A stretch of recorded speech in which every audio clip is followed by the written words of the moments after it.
You there? Yes. Hello. Hey, I'm here. You know what I mean? I got nervous. No, we got it. It's a lot going on over here. Okay. Well, welcome to Behind the Bra. What's behind the bra? Yeah. Monique Bass, and it's a pleasure to meet you. Nice to meet you as well. So, I just wanted to tell everybody that I am the founder of What's Behind the Bra, and now What's Behind the Pecs. Yeah. But I'm also a breast cancer survivor, and Yes, ma'am. I battled breast cancer in 2020, 2021. Okay. I had stage 1 breast cancer. And, Okay. I had a support system. And through that support system, because I went through it through the pandemic. Yeah. Oh, wow. Yeah. So I couldn't have All anyone right. around me. Yeah, that's sad. So Yeah. when I went to treatments and everything, I went alone. Yeah. Yeah. So it was kind of difficult. That's tough. That's tough. I had a few people, like 5 people, like my brother, my sister-in-law, and like 3 friends that we would get on a group chat. And Yeah. that was my support system. But All right. I was always posting like Yeah. pictures, and I posted this picture with like I had like a scarf, like one of these, a breast cancer scarf, and I had Yeah. her like vest and my bra, and I posted it like this. And my brother was like, "Yo, get your girl, like she's showing her boobs on." Right. Being a little extra over there. I was like, "You should take got." I did a photo shoot and everything. Oh, wow. Yeah. Yeah. I, like, get your friends, and my friends were like, "No, I love it. It's like a what's behind the bra campaign." Yeah. And I didn't know what I was gonna do with it, but I liked the way it sounds, and I hit the ground. Yeah. Yeah. Yeah. And that was like December 2020, and then in January 2021, I kind of launched it. Like people were sending me care packages, Yeah. so I said to myself, you know what? There's probably less fortunate people or people that aren't able to get these packages because we were in the pandemic. So while Right. I'm resting and relaxing, because I used to have like 3 jobs, I made Oh, wow. Right. right. So I went on this thing called Custom Ink. I don't know if you ever heard of it. They make T-shirts, Yeah. but Yeah. they also allow you to do fundraisers. Oh, wow. Right. So Right. that's another thing that you could do. So that's how I would raise money while I was home in the bed healing through chemotherapy, and I would raise money. I would order the items through Amazon, and then if I felt good, I would go to the post office and I would ship these out while I was going through. Oh, wow. Right. Oh, right. Then it's You're an angel. a conversation starter, like what's behind the bra. People start laughing, like what's behind the bra, like All what right. What's really behind there? Right. What's going on over there? and then the conversation starter, and it's just to promote breast cancer awareness, all around. Anytime you see me Right. behind the bra, did you get your annual mammogram? Did you get checked? And Right.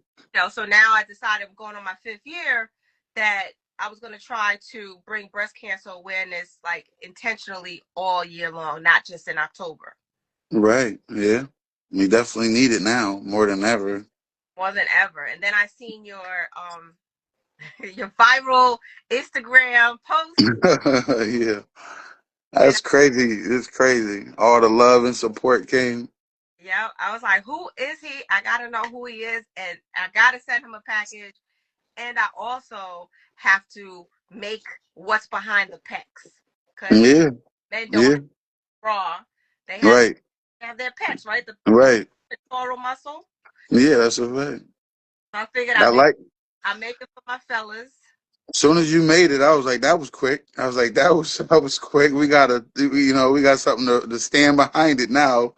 What's behind the pecs? I like that's a good idea. Perfect. Like, let's go with it. I love it. Yeah, so you are the first one. I mailed it out to you. You're the first one to wear it. I don't even have it. I don't know if you can see it. I still got my what's behind the bra. Oh yeah, But yeah. welcome, and let's just tell everybody who you are. Introduce yourself. All right. Well, shoot. My name is Johnfredrick Daniels. I'm a full-time artist from Buffalo, New York. I am a veteran from United States Army. I am a single dad, father of four. I have four boys. Fortunately, I did find four different women, but yeah, I kept trying love, so ended up God blessing me with four boys. Okay. I just opened up an art gallery, so it's been a year. And dude, outside of that, I'm just working every day to try to chase this dream of becoming the best artist of our generation. That's what I want. Right. And you have some murals, right, in Buffalo?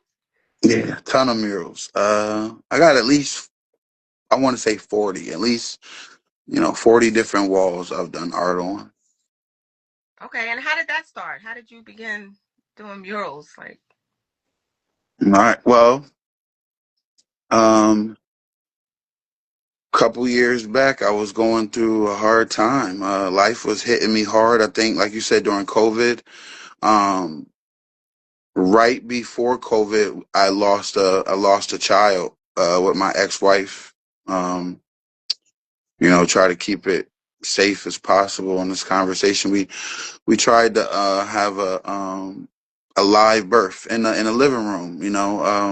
With the doula and the midwife, and it was a horrible feeling. I thought that it was a bad idea the whole time, and I didn't want to do it, but that's what she wanted. And I think when you're married, and sometimes you just go with things because you just want to keep balance. But everything told me to leave it to these doctors and stop trying to play God. Stop trying to. If we had all these kids and they was born at a hospital, children's hospital to be exact, why would we try to do this?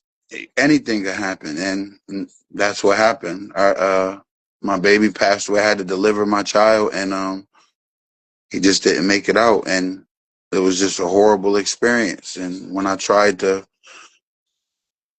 be a man and be tough about it, like taking care of the family, and I never went through therapy. I didn't in my mind, told myself I didn't have no time to do none of that. And so at that time, it was six. We had six kids, six boys altogether when I was married, and trying to take care of all them and the kids. And once then COVID happened, so it was like our baby passed away in October. I think that March is when COVID happened, and she changed. She started being a different person. She started drinking all the time and going out and partying, and I was home with the boys. And I think, unfortunately, it was a connection that I had because they wanted to play the video games, and I could just get with them and disappear for 14, 15 hours. And I don't know if maybe she felt like she didn't have a place. right. But I try to find an answer for things and not always just be like, this is what happened. And so she started getting a little outside of our marriage, and I started sensing it, and everything just came full fledged, and I became suicidal, and Oh, I wow. did yeah, I didn't know what to do. I ended up laying on the train tracks, and my dad lived in the Bronx at the time, and he called the police from the Bronx because like leading up to that, like the 3 days before then, I just hadn't slept. I was drinking, I was talking crazy, I was questioning God. It was bad, because after the baby passed away, I felt like I felt like God just punished me. I felt like, what did I do? Wow. What did and so I lost faith, and all that time it was just, I was dark out, Mm-hmm. everyone was trying to tell me have faith, and I'm like, God is who took my baby. Like, what are you talking about? I couldn't find a balance. And when I lost it, when they found me at the train tracks, and I started having those conversations, talking about it, and I told them, I just didn't know what to do anymore, and nothing just seemed like it was for me. Like God was really punishing me, and I just couldn't do it anymore. And so they said, you need to find something to do, And so art was like art was like my way back into it, because I could just paint and stuff. And before I know it, it'd be like 15, 16 hours gone. And when I get done, I'm so happy that I did something. Just got out the bed, put a pen to a paper. Like I was just at that part, and it just kept going.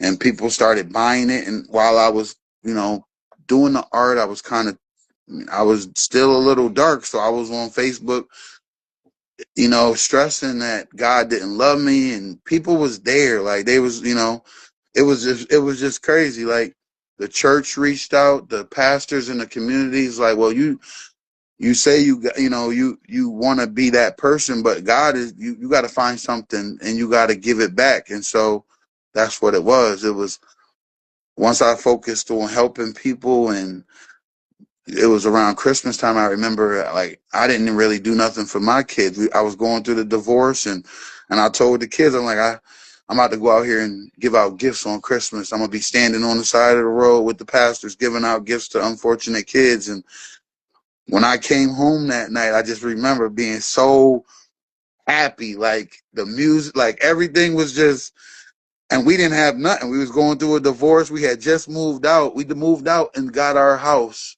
December the 3rd. Mm-hmm. So it was like, I came back happy. And I just remember after that, I was like, whatever it takes. I'm not worried about the money. I'm just worried about feeling good in the inside. And so the Right. art really just did that. And it just was more and more just like, I could do a mural. What? I'm going to paint this whole wall. Then I'm going to paint this whole building. And then it just was, it's just crazy. But they say when you bless others, blessings come back, right? Yeah. Yeah. That's the fact. Yeah. So I'm sorry to hear about the loss of your baby. Yeah, man. It's I'm, rough, but I hope don't no one take from it that it hurts, but God has so much power that you don't understand. Like it could have been a million reasons why that baby, he's safer with God than what was going on. And we ended up having a divorce the next year, and it was a lot. So, I don't never. People hear me tell the story, and I don't want them to just. It was really rough, mm-hmm. but I'm so glad that I'm here. That it can't be something like people say. You talk about it all the time. It's like, cause I could talk about it because it's okay. I understand it now. And it's If, very, very therapeutic to talk about things that you've gone through. yeah, yeah, and especially in a positive way, like a solution way. Not like you're just you're sitting in it, but in a way where you understand or get some type of understanding from it. Right. You may not understand it at the moment, but at the Yeah, you understand, like, oh, that had to happen for me to get to where I am here today, yeah, right? yeah. I remember. I did the best I could. I did the very best I could. So sometimes That's all you can. I'm sad about it. Then the day that it happened, and just knowing that it was a big baby too. He was 22 inches long. He was a big baby. Like he was just like his brothers. His brothers was 23 and 24 inches long. They were some. This is 24. Wait, listen. This is 24 inches right here. So you're the artist and you did. Let me. This is 24 inches. So just imagine you holding a baby like this. Like Wow.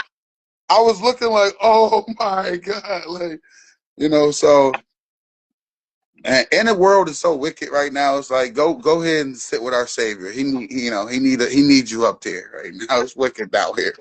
Yes. You sent him. Yeah.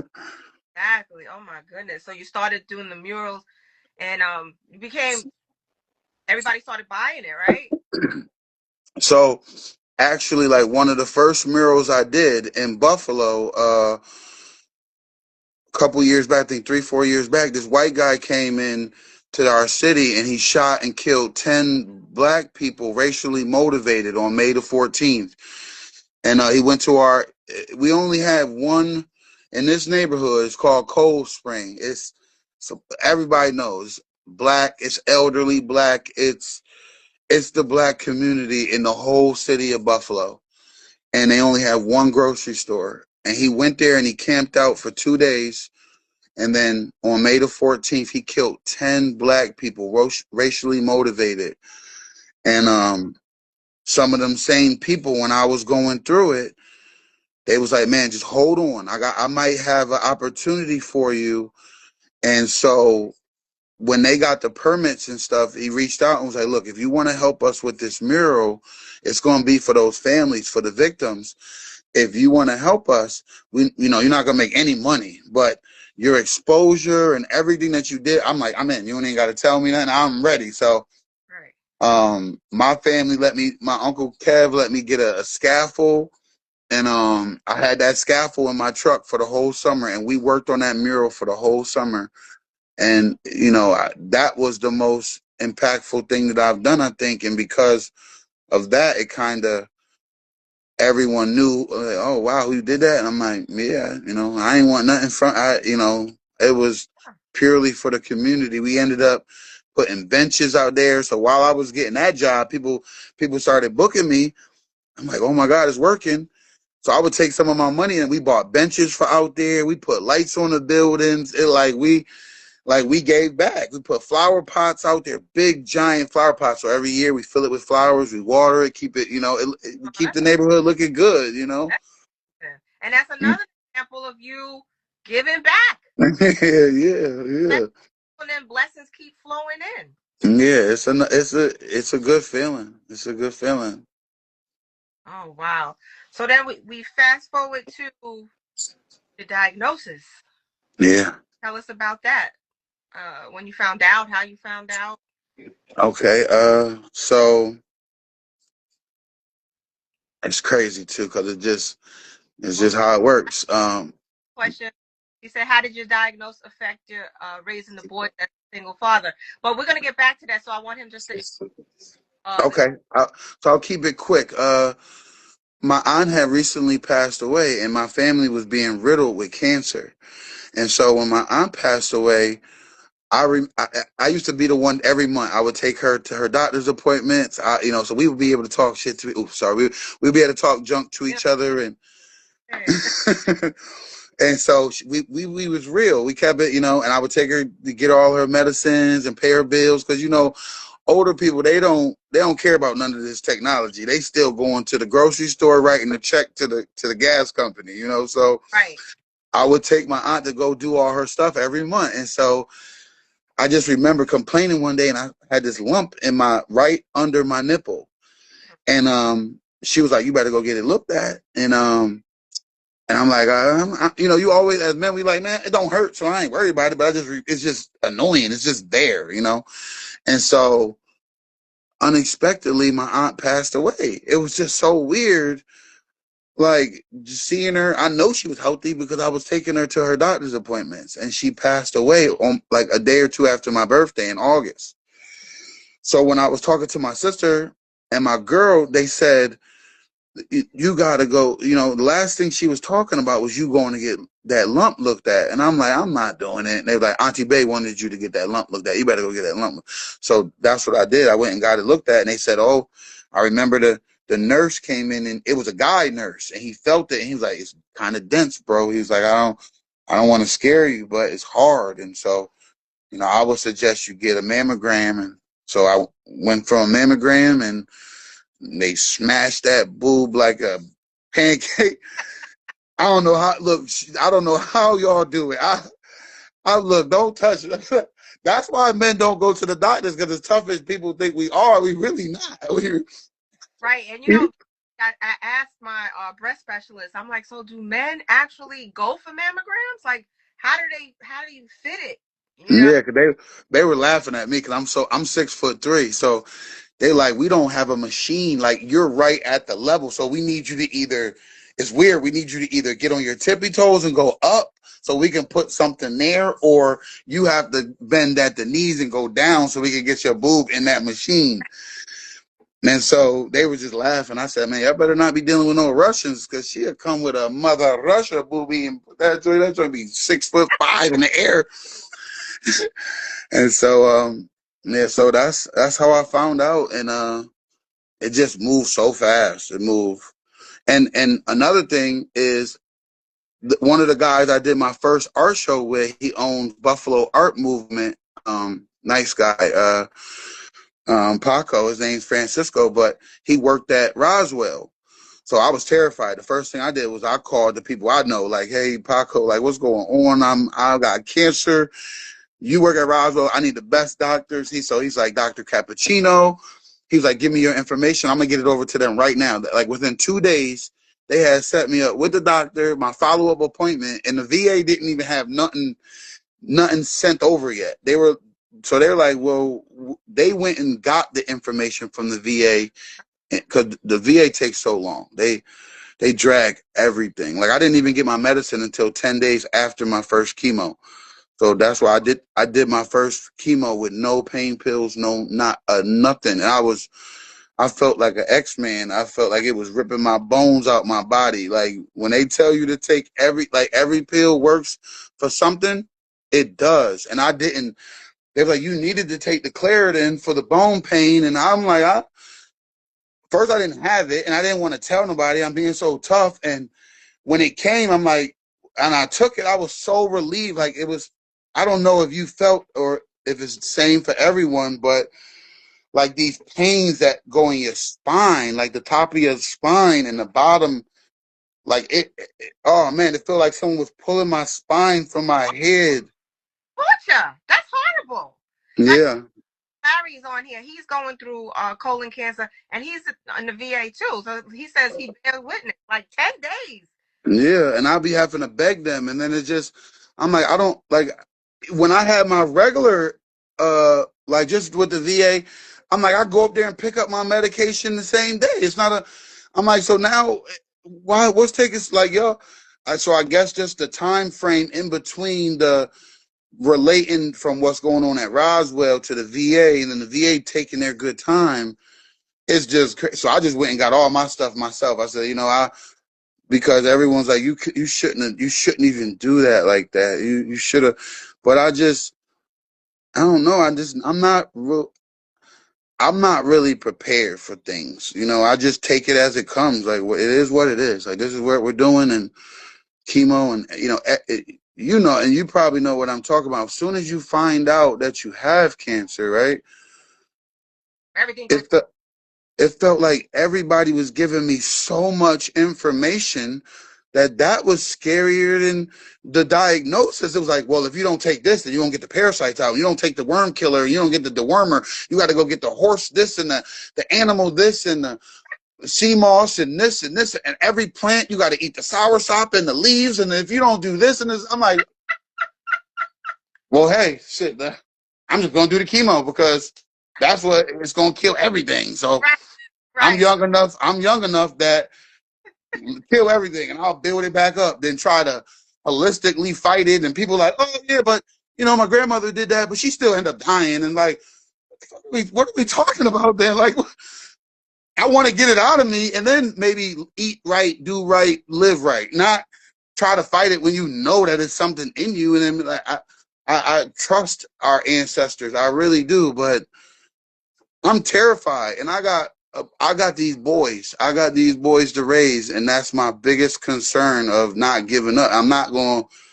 I almost gave up on them before, and I'm just not. If the doctors say this is what we need to do, I'm gonna trust them until I can't trust them. Exactly. And I used to say, like, there was things that I didn't want to do, and I said, you know what? I'm gonna regret it and say, why didn't I do it?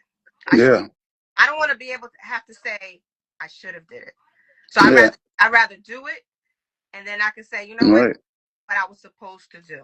That was it. I did my best. If God delivered them the answer or delivered them the diagnosis and how we had to attack it, if he gave them the information and we followed it, you know what I mean? Like I did the best. I fought the fight. I haven't had a cigarette, I haven't had a beer, a drink, a seltzer, a Truly, a nothing. I mean, I changed a lot already, and so I can feel it. I can feel it in my body. The lump has went from this to this, and I was scared to tell anybody of that because I'm like, I don't want my progress to turn around or something. I don't know if it's, I don't know how it works. So it's like, but I know the lump that sent me to the doctors is gone. The lump that they is gone. So I know I'm dealing with the lymph nodes now. You know, I know I got that too, but that lump is not there no more. Like it's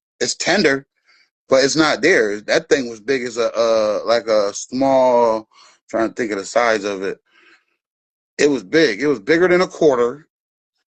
It was kind of big. So I don't know, like a pen cap. Like maybe it was that long. It was like this, it was like oval, like a football. Right. And And now did it hurt? not at all. Now it's hurting. It feel like I can feel it. Like it feel like it's eating its way. I don't know. If I was a kid and I had to describe things, it feel like it's like in there eating its way apart. Like I could feel it. I could feel it under my underarm. I could. That's what I feel like. Right. So how did it feel like as far as, when they said you have breast cancer, like what's the man's what? Okay, why how come it's not cancer? Or, like why am I having breast cancer? Like it's a shock. So how did that feel for you? So I got set. I was painting. I was doing a mural when they called me for my results, and it was Friday to a Monday. Uh-huh. So I was like, I'm like, I seen the number. I'm like, that got to be the Roswell number. I'm like, okay, well, it's soon, so maybe we call me fast as. So when she called me, she's like, hey, can I talk to Mr. Daniels? So the first thing that registered in my mind was positive. I'm like, oh yeah, like she about to tell me good results because she said, hey, Mr. Daniels. And then she said, unfortunately, I'm like, what? And so I screamed at her. I screamed at this lady, like, why would you lead like that? What? I said, don't ever lead with anyone like that ever again. If you get on the phone, you got bad news, call with the bad news, that type of temperature. Don't ever call someone when they're waiting on a call. Right. Like you hit the lotto. Hey, Mr. Daniels, can I cancer? Like what? And so the first thing I did was I turned around and I had a bucket of gray paint and I kicked that bucket into the street. It was paint everywhere. It was paint. I ended up having to power wash a sidewalk, this public street, my truck, like my shoes.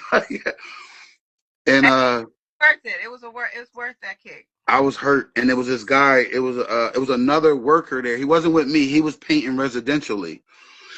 And he came over. He was talking to me, and while I got on the phone, I was like, give me 1 second. And so from that, I kicked, and when I turned, I just had so many tears in my eyes. And he was like, "Bro, what's wrong?" And I was like, "Bro, I got cancer. Like, what the fuck?" He was just like, "Man," he was like, "Bro, it's gonna be up, man." He gave me a hug, and man, shout out to Travis too. So he gave me a hug, and he was just like, "Man, it was crazy. Like, I was hurt. I was so hurt." I went home. I was crying. I was hurt. I ain't gonna lie to you. I started questioning God again. It's like, really? So I can't kill me, but you can kill me. Like I was so mad all over again. Like it was like, Nah, he set you up for something bigger. yeah. And then what? And just cause I'm gonna keep it 100. My dad passed away like 2 weeks later. So it's like it was like, what are we gonna do now? Like now I gotta fight. I don't got nothing else to do but fight right now. My dad gone. It was just because you can't keep. I feel like every single time in my life I ever said, well, what else? Oh, the world is giving me so much, and what else can happen to me? It just be so much more happening, and then like so, I had a moment of weakness, and then I snapped back like I got to fight. Now I got to get his body from the Bronx, and it was just so much. And that all happened since my birthday in October. Like October, I found out, and my dad passed October 17th. It was crazy. Oh man, sorry to hear that. October is a horrible month. That was and my baby passed away October 18th. It just was years before. It was the same month though. It was so I was getting defeated. I really was. I was, Yeah. And then I went to the doctors, and when I went back, they had changed the whole plan. They had found more cancer under the underarm. It was just like so every time I kept saying, okay, what else could go worse? It was like worse. Now I was seeing lymph nodes. Like, what? I'm like, it's only been a month. Like, what are we talking about? Oh wow. So what stage are you in? Stage 2, Stage 2. HER2 positive. Yeah, I'm HER2 positive. Yeah, so because the plan was first just to go do the surgery. That we were going right in. My pre-op was like they was putting a port in, and then the very next day they was, I don't know how, it was quick. It was, no, they were putting the port in, and then that's what they were waiting on. And as soon as it healed, the first, no, I'm wrong. I'm lying. I'm trying to figure it out. The first thing was surgery. Mm-hmm. And oh no, and then they switched it, and then it went to this port thing, and I didn't know what was going on. The first thing they was like, "Oh, we're gonna do surgery," so then I got like, I was worried about that. I'm like, do I do one? Do I do two? So Like, they what do I? take the lump out? What'd you say? Did you get a lumpectomy? Did they take the lump out first? Or No, they went to chemo. So what happened was they seen that under the underarm. okay. So yep, and they was like, well, we can't do it now. We can't do the surgery because we want to shrink everything as small as possible because you're HER2 positive. So it's spreading. They're like, well, we got to just shrink it as small as possible first. Then we'll do the lumpectomy. And he's like, maybe because at first they were asking me, would I do both breasts if I had to? Right. And I'm like, no, I don't want to. I got chest tat. My whole chest is tatted from my neck down to my nipples. Like, I don't know. I want all no. Like, I don't even want to get cut on. I already got so many army surgeries. I don't even want to get cut on no more. But so then I'm like, my aunt called me and she said, she has this term. She said, scoop the goop. She said, go in there and scoop the goop, baby, and just be done with it. Take both of them, be done. Don't even, because her sister passed away. They both had breast cancer at the same time. And my cousin Chris, she kept, she did both. Right. She did a double. And then the other one, she didn't. She just cut where the cancer was at. But hers ended up coming back and then killed her. Oh no. So she was like, no, do both. Do both. Don't even play with it. Like, and I'm telling you why. This is why. Like, I'm like, okay, yep. So then, Like all cancers are different, and you just never know. All treatments are different. All side effects are different. right. And that's what I'm learning. Everybody's cocktail is different. That's how I look at it. Exactly.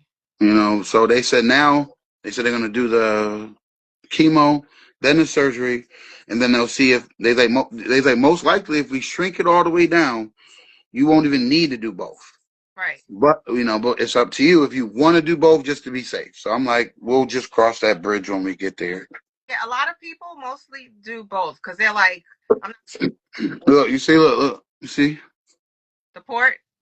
my tattoos. Oh yeah. You got a lot. Yeah, they go all the, yeah, my portrait right here.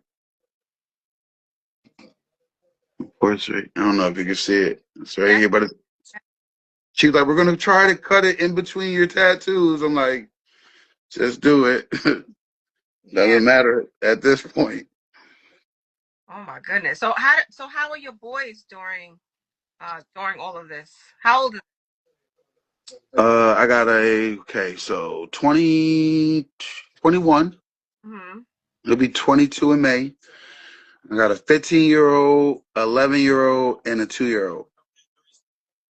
Yeah, 2 year old. Oh. Man, let me tell you that. Look, when I had locks, she was my loctician, and I had just got out of that divorce, and I wasn't used to that. You know what I mean? I wasn't used to all that Afrocentric king this and king that out, and I had just got out of that, like, you know what I mean? So that was my little passion, baby. I didn't, Yeah. I So didn't. so how are the boys? How do they feel? How are they taking it? So my oldest son, me and him had kind of, and man, all these are stories. Like, I don't, but he wasn't doing too good as a kid. He was starting to act up. He graduated high honors, really good. He was never got in no trouble. And then all of a sudden, as soon as he graduated, it was like party, party, party, do drugs. And it was just like, what are you doing? He was supposed to go to school for sports medicine. Like, He's like, Dad, I can't do it. Like, he ended up not going to college. I'm like, well, you're not staying here, so I already know the outcome. You're either going to get a girl pregnant or you're going to get killed trying to be street, and this world is wicked. It's not happening. I don't have the time to do it with your brothers. And so either you're going back to Maryland to stay with your mom or you joining the army. So that's it. And so he joined the army. He came back, let me see, he came back October. And so we hadn't talked since for like a year. And so after he found out, he just came over for Christmas and came over here, gave me a big hug, and you know, he just sat here. He didn't know what to do. He didn't, you know, because when you talk like the way that he talked to me, he didn't know how I was going to ever react. Like, well, man, I had to do all, like, man, what? I'm that, okay, right. And it was so crazy, the things like he would say, like, kids, you never know. So he would say things like, I fucking wish you would die. And so now we crossing that bridge. And so, Yeah, you know, like, hey, what we, we all said that. I hope you get hit by a truck. and so God shows you, like, you know, now you're a grown man, buddy. Like, you're 20, you holding on to all this stuff, but it's not my fault. I got full custody of you, which means, you know, the mother had to be doing a lot of wrong for the father to get full custody, unfortunately. You know what I mean? And that's what it was. I fought custody for 12 years. It wasn't all my fault. It was your mom was, and I never try to get on here and slay these women. I never do, you know. But when you in rehab for 7, 8 years, you're in rehab for 7, 8 years, and it affects all of your family and your kids. It's not nobody else's fault. You know, my dad was my whole life since I was 7 years old. I don't know a father not on drugs until he passed away. Never not on drugs. So, and she was the same way. Like, them personalities is just what it is. Like, they don't have no. That's tough. It's very tough. Yeah, and other sons, how are they handling it? Well, not my oldest, he's doing good. He's seeing what's going on. My second oldest, he's really the quiet one, but I noticed, like, he just comes and sits up here and hangs with me now. Like, he never did that before. He'll just sit there, and so I'll try to talk to him more, like, you know, like the OG. Like, I try to school him a little bit, like, you know, Dad, you know, I'm not gonna be here forever, but I'm gonna give you everything I got. So anything you ever want to talk to me about, and so I tell him, you need to be like, this is a man, and don't ever be afraid to say what's right. You know, it always comes at a cost, but somebody has to do it, and that's how the world is now. Like, so many people are scared to stand up for what's right that everybody's getting away with what's wrong. Oh, that's true. That's true. So how do you feel like? What do you think that what caused it? You know, everybody thinks like, oh, I got it this way, I got it that way. Like, I personally, I was a bartender, and I always put my phone in my bra because in my left, I didn't have pockets, so Right. I always kept it there, and I felt like sometimes I would feel like a little burn, like the radiation, and always said, don't put your phone in your bra, and I didn't listen, and that's where the lump was. So that's what I feel like I got it. That's correct. That's okay. So I got two theories. Two theories. So the one theory is, so maybe 8 months before I found out, I got a cabinet in my bathroom that there's a screw on the inside that is too long on the inside of the wood. So one day when I walked past, it like caught my nipple and it scratched it, like an inch long scratch, right? Right. And so when it was healing up, like, you know, like when you get a deep enough scratch, it kind of itches when it heals, right? And so when it was healing up, I felt that lump. Right. And so I was just thinking, like, you know, that's what the lump, and so that's what I was telling my aunt about. Like, I felt that lump, and I'm like, it came from that scratch. And she's like, ain't no lump come from no scratch. And no, that, and so now my other theory is, we lived on a damn near a chemical warfare base. I grew up in Edgewood, Maryland, and if you Google it, it's Edgewood Proving Grounds and Aberdeen Proving Grounds in Maryland. You Google it, they're chemical warfare based. So I'm sick, my mom's sick, my aunt's sick. My aunt never smoked a day in her life, got breast cancer. Never. She's not. I'm gonna say she's square. She ain't never did a nothing like a drug. She's square by the book. Like, Right. so she had one of her breasts removed. Like, my grandma right now has bone cancer. Wow. My mom has COPD and sarcoidosis. I got sarcoidosis, and when I got diagnosed with the sarcoidosis, they were like, "You are too young for your lungs to be looking like this. You have so much scar tissue." I was like, "But is it cancer?" And they're like, "It's not cancerous, but it looks like you were introduced to chemical warfare, like Agent Orange." And it was from I did all my testing at the VA, so they're like, "We're looking at Agent Orange older people, and your lungs look like they like 70 years old." Oh, So wow. that was the first thing. But I never thought about it. So then, with all the like I said, the people flooding me in the comments like, "You need to call this attorney, and you need to, man, you were a veteran. Maybe they poisoned you." And so all of this information, so I started looking it up, and I was like, "Damn, I lived in that area my whole life, my whole life."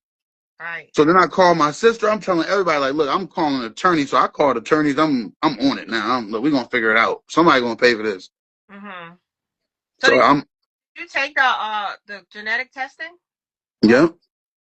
do you And they have said it, and roughly? I had no genetic markers, and that's what made me look it up. Like, yeah, this ain't genetic. This is chemically. This is something got introduced to my body.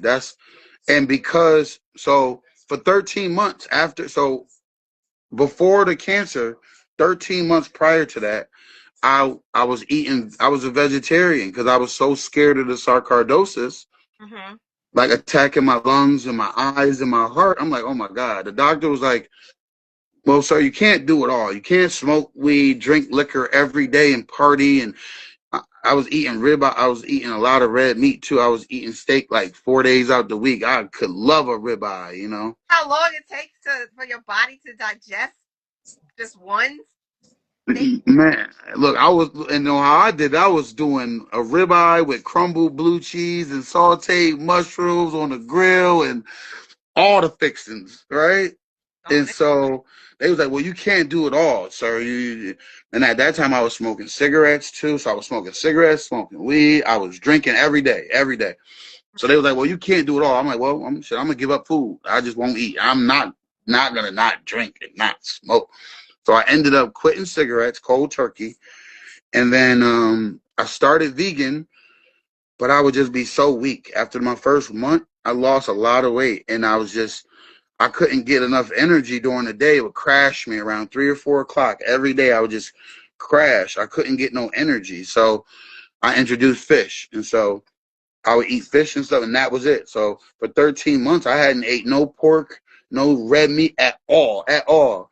And then so when I got the cancer, I'm like, when everybody's like, "Well, you need to change your," I'm like, "Bro, don't tell me nothing. You ain't sat here with me and ate these smoothies every day, and you don't even understand what it's like to change your life. You still eating that shit, like trying to tell me what to do." Like, I literally just did 13 months of watching everybody, and we live in Buffalo, so it's chicken wings, everything. Every 4 days out, "You want some chicken wings, bro?" Like, it's chicken wings everywhere you go, even at the gas station. You go to get gas, you can get chicken wings at the gas station. damn. Like, But there's a story on Netflix. I don't know if it's still on there. It was called Christine or Christina, and it was about a woman that had stage, and she was into yoga and eating yeah, healthy, and she passed the stage 4 cancer. So it's so hard to pinpoint. Like, people say diet, but there's like the right, healthiest people that get it and they die. right. And a lot of things people still don't know. If you're still drinking that water, most of that water is not pH. Even the ones that say 9.5 pH on the bottle, if you test it with a meter, with a regular electric meter, it don't register. So I went to Whole Foods now. So as soon as I found out, I got a lady, she a doctor, and she told me, like, I test my water. I Right? test it every time I get one. Alkaline water is good. Huh? Did you hear the alkaline water? Yeah, that's what it is. The alkaline water, the pH in it. But so I go Yeah. to Whole Foods and I fill up 2 5-gallon and they only charge you $5. So it's like, yeah. So all my water is that. I don't put nothing in my food. So you know, but I did start eating a little bit of meat though. I figured if I'm battling cancer, I'm not going to keep playing with these people because I caught cancer while I was eating fish and. You know Right. what I mean? And Right. it's not. There's no way you could tell me, and it wasn't in my body because I could physically feel it. Right. So I know for sure it wasn't in my body before I had, because I was going through the sarcoidosis. So it's like CAT scans, and that's why I was so upset. Like I just did all these scans, and why didn't y'all tell me none of this was there? And they're like, it wasn't there. They're like, look from this CT scan to this CT. So in that year that I was eating right, I developed that. So you can't tell me nothing. And I never talk on my phone to my face. I don't sleep with my phone nowhere near my body. My whole life has been like that because I'm one of them army weirdo guys. I got food stored in the basement. I know radiation. I know what it feels like. You can Yeah. feel it. Sometimes you can feel it in your phone. Like if you plug it in your charger and you lay in the bed, sometimes you can feel that energy. Woo, woo. You can feel it sometimes. So it's like, And why that's would I what want somebody told me I should get one of those the watches that you can to? talk to. No. They're I, like, all that radiation going in your hand. I had it in my breath, let alone. let me tell you, I got a check from Samsung because I had one of them watches, and if you look, I got a scar. It burnt a hole in my wrist, Wow. and I would feel it at nighttime. It would get warm for like a second, but then I will be asleep, so it would never register like. But then one day it got so warm it woke me out my sleep, and I took the watch off. And when I took it off, I had a burn mark. So I took pictures as it developed, and Mm-hmm. I sent it to Samsung, and I said, "Look, before I post this all over the world, you better send me a check." And they sent me a check for $500 something and sent me a check. So I didn't want to slay him. I was going to slay him. I was going to, but they sent me the check immediately. So I backed off. I Yeah. was so upset. Let's get back to treatment. So Okay. did 2 treatments already? Yep. How many do you have? I got 4 more. It was total of 6. I thought I would be. I swear, I tried to talk myself into there. I thought I would be at least halfway through before my hair fell out. It ain't work like that. That shit was gone. It probably was falling out in that first chemo treatment as soon as they start pumping. No, I've heard that it's right after your second. Always after your second treatment, like days later, like Mine clock, was clock. mine was gone. Mine was gone because if you look at my video, when I cut my hair, That's the one that went viral. Uh-huh. My next video that we recorded, we was literally patching it back in. It was like, I'm like, yo, what do we do? He like, we gotta at least act like we cutting it. Like, I'm like, look, it's like it was good. By the second one, it was coming out like this. Like if I pulled it, I would show people like, look, this is what I'm going through. Like I would terrorize people like, look, like, so it was already gone. And I felt it like so coming from having locks, your locks are like full of energy. Like you feel it. Like it's a different. So I never had before I had locks. I had short hair my whole life, so I knew the difference between hair on my head and having a regular hair. So when I got the radiation, I said I couldn't feel my scalp no more. I said, oh, it's dead. It was dead. That first when I woke up that next morning, it was dead. I could feel like my It's scalp was, like a numbing feeling, right? and it's like sensitive. Like I remember, it's the feeling of when someone braids your hair too tight, and then it's the next day when it's tender. It's like Yeah. that's what I'm feeling right now. Like everything is Did you shave it? not yet. Look, What you waiting for? I got a kiwi. I'm gonna make another video. I don't think I want my barber to do it. Look, I Yeah. just I just be in there taking a little off at a time. Oh my God. Look. I didn't want to deal with that. That's like a roll, emotional It, out. it is. It definitely is. But I try not to look in no mirrors. I promise you that. I walk past because when you brush your teeth, I don't even look in the mirror. I just look down in the sink. I'm not playing with you. I'm not. I remember in the shower Like just looking. that cap that's in the care package. Yeah, That is that it? yeah. I was wearing it. I would have wore the hoodie, but it's kind of warm in here. I had to Oh, wear my bill. can you show? Oh, you have it right there. No, can you? No, this is my Bills. Buffalo played today. We just beat whatchamacallit. We in the playoffs. Hold on, I'll get the hoodie. If anybody has any questions, But I wore it out the other day, and somebody asked me, "What's that mean?" what's that mean? That's a conversation. There you go. Conversation Yeah, started. that's exactly what. Oh, this ain't it. It's your jacket. Conversation. If anybody has any questions, and please share with Tim. I'm so sorry. We probably didn't get a chance to. I talk too much. No, it's all good. It's all good.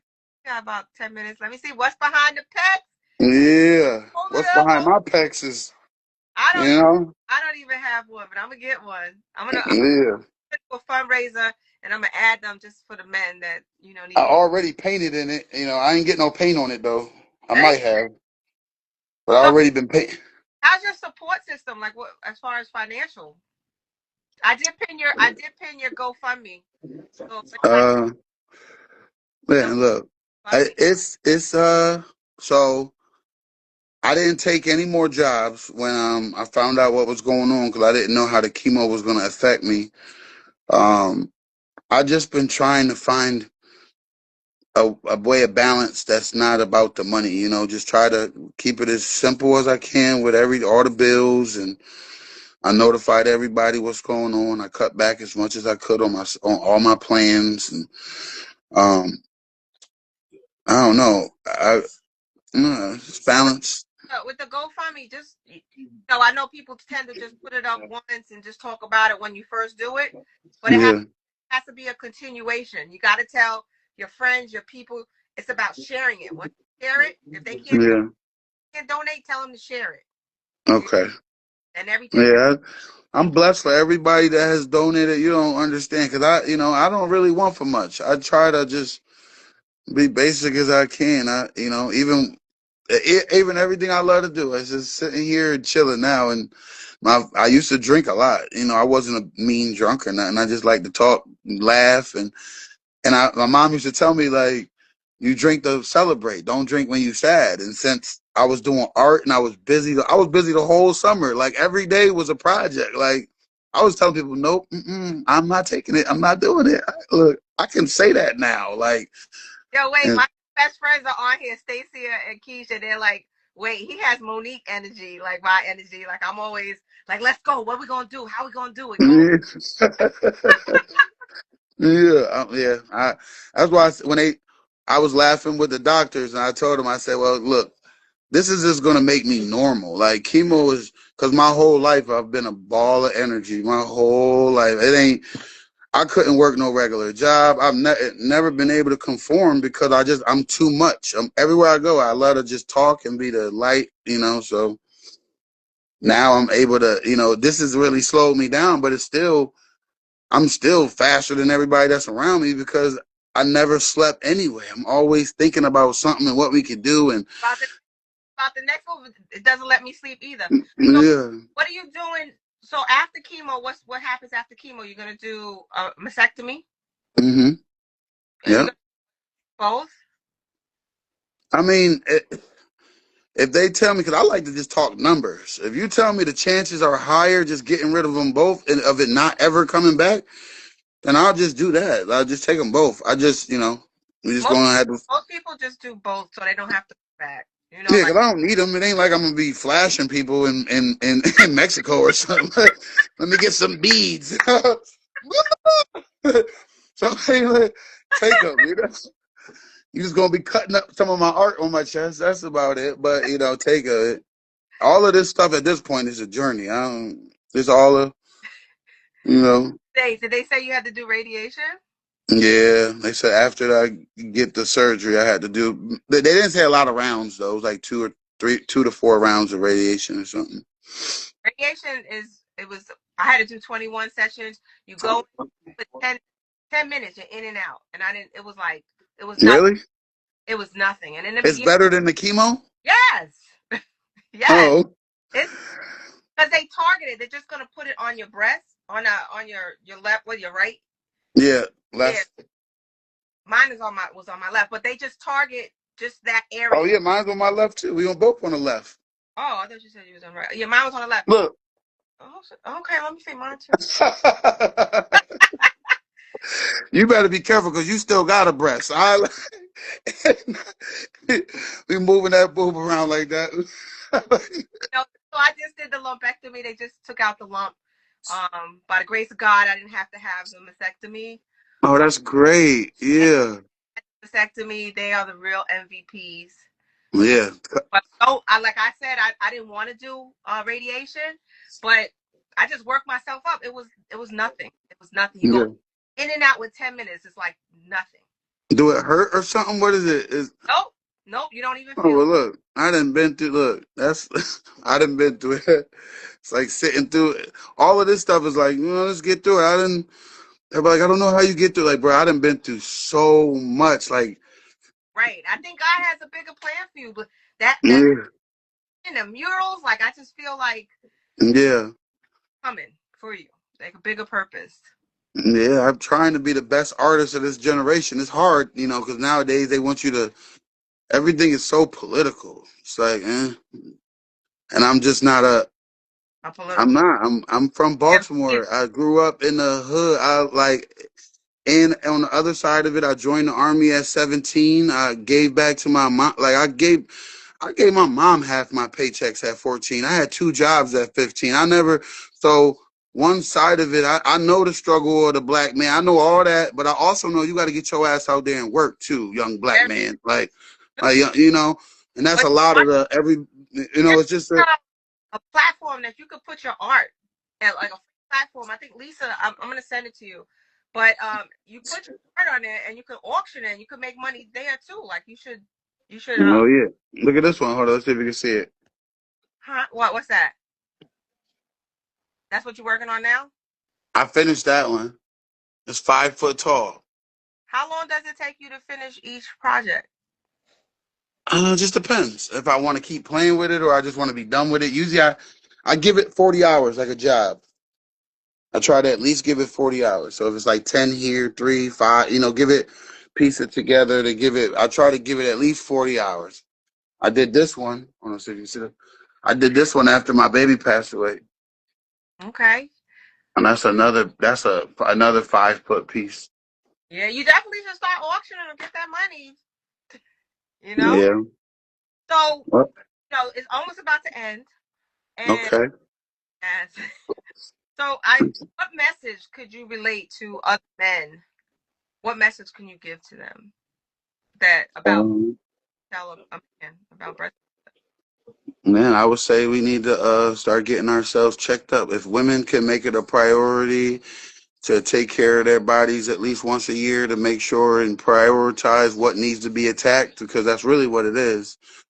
Each year you may have to change a little something in your life, but as men, we don't never do that. We just, whether you out here trying to protect your family or you're trying to be a Fortune 500 or you're trying to, move up the ranks, whatever it is, though, we have to understand that we're more important to our families than just a paycheck and just that. We have to understand that is that they need us for the next generation too. Like you might be the only man in that structural family that can show them kids how to, boy or girl, that this is how you get through turmoils and stuff. So we have to at least be able to just take a look at ourselves and know that whatever it takes, to fight it, you have to be willing to fight it for your family, like especially if you have a family.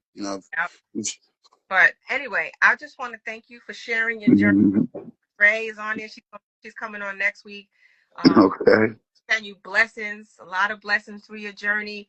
I'm Yeah. always reach out if you ever. But there are some resources that I put on my page that you shared that if there Yeah. are resources to turn to, um, Okay. check it out. Yeah, and if you want to, you ever want a video, we could do this again. It was We fun. definitely we got to revisit this. Once Yeah. you finish, maybe once you finish, we're gonna bring you back in. Yeah. Because now I know I can do my art. I'm trying. I'm Yeah, trying not to. come off. Get that money Yeah, that's a fact. and positive and take one day at a time. And that's it. That's And all we could do. what you're saying is, it's like a bull. Grab them motherfucking horns and ride that bitch out. That's a fact. That's a fact. All right. Yeah. All right. Yeah. Have a good night. And y'all did go fund me there.